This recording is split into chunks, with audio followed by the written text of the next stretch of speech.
Hey everyone, excited to be back for this week's edition of Frequently Asked Questions for Commercial Real Estate.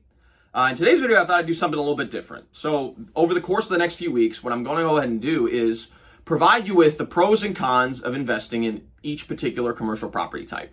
The reason I thought I'd do this is because it's good to educate yourself on the various different types of commercial property because you may or may not know which one is right for you. So hopefully through these videos, it provides you with at least a high-level overview of each commercial property type and some of the pros and cons associated with each so you can make the best decision for you and your investment criteria. So in today's video, what I thought I'd do is to provide you with the pros and cons of retail investing. Now, I am personally focused on, in my brokerage, on retail and multifamily. And so retail is definitely an area where I think there's a lot of value for people who are looking to invest in commercial property.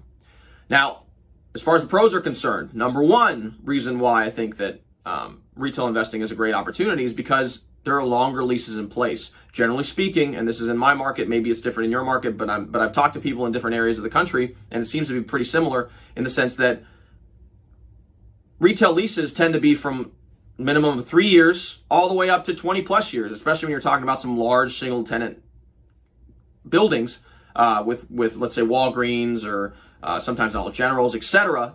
You start seeing some very, very long leases in place. And now the reason why this is very beneficial for an investor is because you have stability over a long period of time. So as long as that corporation doesn't go belly up, which Walgreens most likely over the next 20 years is going to be still around, you're probably relatively safe with that particular investment property. So number one is to consider the longer leases. That's something that's great for landlords because you can expect stability over a longer period of time. Number two is reduced management. Now, the reduced management aspect is when it's compared to, let's say, multifamily, is very much real. The reason why is because a lot of retail investments deal with triple net leases, meaning that the tenants are responsible for pretty much the maintenance of the interior of the property and dealing with a lot of the day-to-day things that in a multifamily setting, the landlord's responsible for. So, for example, they have to have a maintenance contract on the HVAC unit in the building. They have to maintain all the interior mechanicals for their particular property. You as the landlord are only responsible for the roof and the structure. And sometimes if you have common areas, maybe you have to coordinate the cleaning of the parking lot or fixing of the parking lot, etc., or whatever the common areas may be. So from a management perspective, it's a lot less intensive than you would find in, let's say, a multifamily setting, which is great for a person who, let's say, doesn't want to be a full-time manager of a particular property. So number two is the reduced management aspect of that particular investment. Number three, which I think is extremely important, is the reduced regulation. Now, what do I mean by this? Well, take multifamily, for example. More and more people in younger demographic are starting to move towards multifamily properties. And I think that's going to be the continued trend over time. You're going to see a lot more people opting to rent space in a multifamily property versus owning their own home. Now, that's a benefit for people who are looking to get in the multifamily sector. However, what you also have to understand is that as more and more people start shifting towards multifamily properties, what do you think is going to happen to the political climate surrounding people who are living in those environments? It's going to change, right? You already see it in New York City. You already see it in California. You already see it in a lot of places where multifamily is a very, very big part of the people living in those environments. As more and more people start living in these multifamily properties, they're going to petition their politicians to start being more lenient or more favorable towards the tenant. And that's something that is my personal opinion, but evidenced by a lot of the different states in the United States. I don't think it's too far-fetched of a thought process. So from a retail perspective, it's you pay rent. You follow the guidelines within the lease. If you don't, you're pretty much out as far as a tenant is concerned. So there's a lot less regulation from a eviction process or getting someone out of a particular property if they're not complying with the lease agreement than you would find, let's say, in a multifamily setting. So number three is less regulation. Now we've gone through the pros of retail investing. Let's now highlight some of the cons. Now I think the biggest con of retail investing is it's very location specific. So let's say that you're able to buy a retail strip center for a very, very cheap price. Let's say $15 a square foot. You may think, oh, wow, that's a phenomenal deal.